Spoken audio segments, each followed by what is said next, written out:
नमस्कार. सोयाबीनची दुसरी फवारणी चालू झालेली आहे मित्रांनो. सोयाबीनला दुसरी फवारणी घेत असताना 20 लिटरच्या पंपाला सोप या 40 ml घ्यायचे, जेणेकरून आपल्या बुरशी चांगल्या पद्धतीने नियंत्रण मिळणारे. फुलबहार घ्यायचं 20 लिटरच्या पंपाला 50 ml, जेणेकरून चांगली फुलं निघणारे आणि शेंग भरणारी. त्याचबरोबर जे आळेसाठी फ्युजन घ्यायची पंपाला 10 ग्रॅम, जेणेकरून आळेवर कंट्रोल मिळणारे. त्याचबरोबर मित्रांनो, सोयाबीनची जी हाईट पाहू शकता एवढ्या पद्धतीने झालेली आहे, साधारणतः गुडघ्याच्या वरती गेलेली. या सोयाबीनमध्ये जास्त प्रमाणात जे आपले विषारी साप आहेत, गोनस झाले किंवा दुसरे जे विषारी साप आहेत, जास्त प्रमाणात आढळले जातात.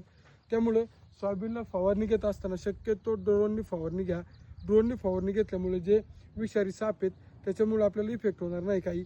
किंवा फवारणी घेत असताना साधारणतः गुडघ्या इतक्याला जे काळ्या कलरचे जे शूज जातात, शक्यतो त्यांनी फवारणी घ्या, सेफ्टी शूज. त्याच्यामुळे आपला जो खाली जे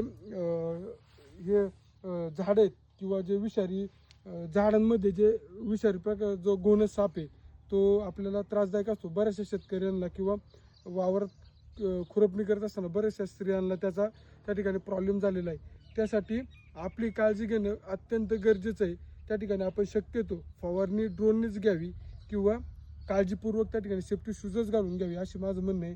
त्यामुळे शेतकरी मित्रांनो, फवारणी घेत असाल तर 100% ही काळजी बाळगली पाहिजे. धन्यवाद.